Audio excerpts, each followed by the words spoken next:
Hi friends, நம்ம ரொம்ப சத்தான இந்த வெள்ளைச்சோளம் அண்ட் தென் கருப்பு உளுந்து, முழு கருப்பு உளுந்தையும் போட்டு தான் நம்ம தோசை பண்ண போகிறோம்.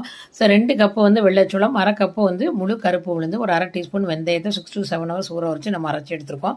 தேவையான உப்பு போட்டு நம்ம மாவு கிளறி வைக்கிறோம்.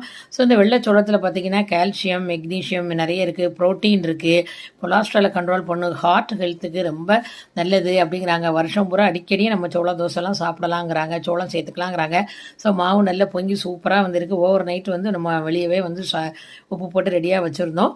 ஸோ மாவு ரொம்ப பெர்ஃபெக்டாக ரெடியாக இருக்குது தோசை ஊற்றுறதுக்கு. ஸோ நம்ம இப்போ தோசை ஊற்றலாம். ஸோ இந்த சோளத்தை நம்ம ஊரில் நெல், அதாவது அரிசி சாப்பிடலாம். அரிசி கோதுமைக்கு அடுத்தபடியாக சோளத்தை தான் வருஷம் ஃபுல்லாக சாப்பிட்றதா சொல்கிறாங்க.